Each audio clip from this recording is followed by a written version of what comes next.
자, 오늘 하나님의 말씀 열왕기상 20장 22절로부터 34절까지의 말씀입니다. 다시 한 번 더 말씀이 힘입니다. 위로입니다. 능력입니다.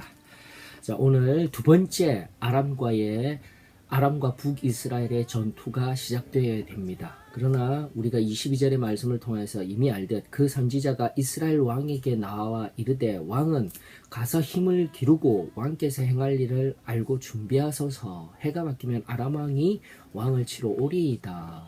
그렇습니다.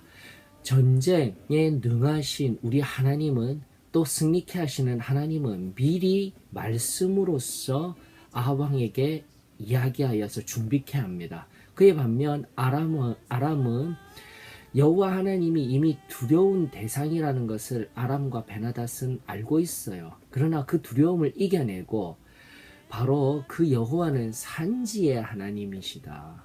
그리고 평지의 하나님인 우리 신과는 대적을 할 수가 없는 미약한 하나님이다라고 해서 자기를 합리화하는 자리에 들어가고 있습니다. 그래서 그들은 치밀하게 전략을 준비합니다. 산이 아닌 바로 평지에서 싸우자라는 것이죠. 그것이 첫 번째. 두 번째는 예전에 그냥 속국에 대충 싸우려고 온 왕들이 아니라 32명의 군대 장관들로 채워서, 능숙한 지휘관들로 채워서 전열을 정비하자는 겁니다. 세 번째는 병거는 병거대로, 즉 평지, 그 광활한 대지에서 싸우기 때문에 병거는 병거대로, 말은 말대로, 그리고 보병은 보병대로 전략을 갖추어서 싸우자라는 것이죠.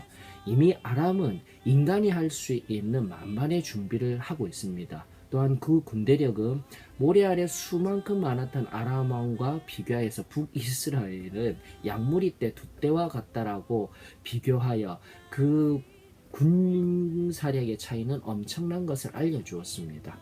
그럼에도 불구하고 우리가 알아야 할 것은 여호와 하나님이 북이스라엘 아합을 인내하고 기다리며 사랑하며 승리를 허락하여 주신다라는 것입니다. 오늘 어떻습니까? 하나님의 마음에 들지 아니하는, 하나님 앞에 심판받을 대상과 같은 그들을 우리 하나님은 지금도 천년을 하루같이, 하루를 천년같이 사랑하며 기다리는 하나님이심을, 하나님의 깊고도 놀라운 인내의 사랑을 오늘 이 아합을 통하여서, 이스라엘을 통하여서 우리가 경험하였으면 좋겠습니다. 여러분들, 다시금 아람이 말하고 있는 그 하나님에 대한 이야기를 좀 하십시다.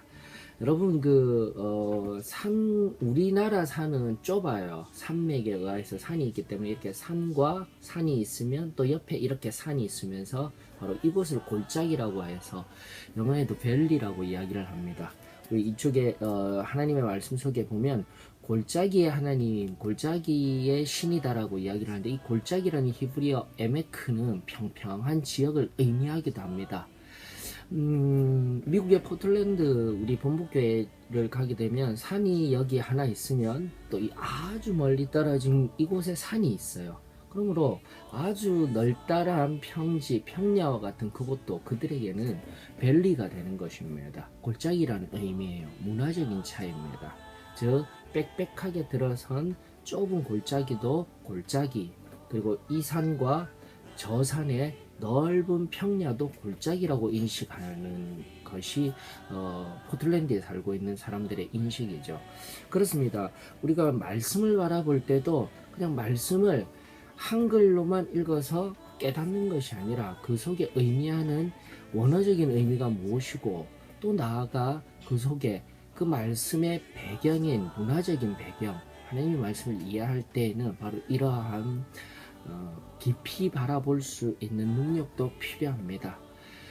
그러면서 우리가 묵상을 하게 되면 더 깊은 자리에 나아갈 수 있는 거예요. 그래요. 세상 사람들이 그 입으로도 이야기를 하고 있습니다.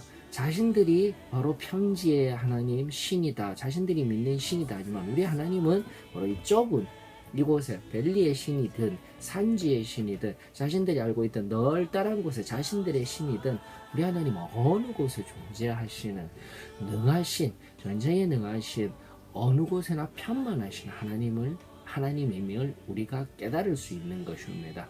다시 한번 더, 우리 하나님은 어느 곳에나 계신 하나님입니다.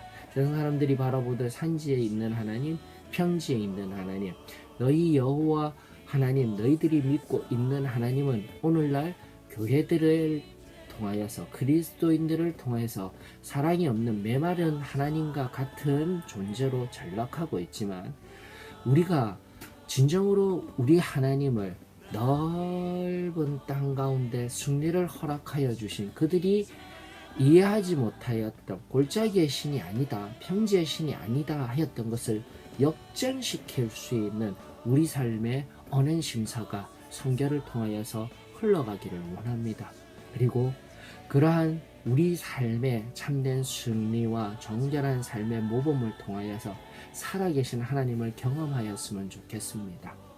바로 이것이 31절 이후에 나오는 승리 후에 아합, 이 모든 것을 주관하신 하나님 앞에 승리를 하나님께 여쭈어서 이 일의 결과를 어떻게 하여야 할지 여쭈어 보아야 함에도 불구하고 결국은 자기 자신의 승리로, 교만함으로, 허세로서, 여러분들 재미난 것은 34절에 보면은 내 아버지께서, 베나다드 왕이 내 아버지께서 당신의 아버지께 빼앗은 성 다시 돌려드리겠습니다, 제자리로 두는 거예요. 이 전쟁에 있어서 이김에 의한 결과에 의해서 그 땅을 다시 회복한 것 뿐이지 다시 막 땅을 빼앗고 더 많은 노획물이 있고 한 것 아닙니다. 다만 또 다메섹 거리에 아합이라는 자기의 이름의 상권을 가지게 된다. 결국 자기 자신의 이익만을 가지게 된다. 자신의 이름만을 높여지게 된다. 교만한 자리에 들어가도록 만들었지만 결국은 이스라엘에게는 하나도 유익이 없는, 무엇보다도 하나님 앞에 엎드려 그 결과도 하나님 앞에 아뢰는 신실함이 보이지 아니하는 아합의 모습인 것입니다. 자, 결론을 맺으십시다. 하나님은 아무리 악한 왕, 아둔한 왕 아합이라도 끝까지 기다리시며, 아람이 생각하였던 우리 신은 평지의 신입니다, 여호와는 산지의 신입니다, 그렇게 선언하였건만 산지든 평지든 어느 곳에도 승리케 하시는 그 하나님이 여호와 하나님이시다는 것을 우리는 깨달을 수 있죠. 나아가 그 하나님을 섬기며 살아가는 우리, 이 아합왕과 같이 허세와 교만함과 세상의 방법으로 나의 성공, 내 이름을 증거하는 자리가 아니라 다시금 겸손함으로 우리 하나님이 주시는 놀라운 사랑으로, 인내함으로, 세상과는 다른 영적인 덕목으로 온전히 세상에 나아가게 될 때 세상이 하나님을 알게 될 것이며 여호와를 알게 될 것이며 예수 그리스도를 아는 은혜의 통로가 바로 저와 여러분들이 되어지게 될 줄로 믿습니다. 자, 오늘도 말씀을 통하여서 깨달은 바, 너희들이 듣고 깨달은 것을 행하여야 한다라는 이 말씀에, 하나님 말씀의 근본적인 기준을 우리가 잊지 말아야 할 것입니다. 오늘 말씀을 듣고 말씀을 묵상하며 깨달았다라면 그 깨달은 말씀을 세상 가운데 온전히 행함으로, 적용함으로, 승리함으로 여호와 하나님을 영광을 다시금 돌려드리며 우리 주 예수 그리스도를 나타내는 복의 통로가 되십시다. 저와 여러분들 오늘도 죽거라 하십시다.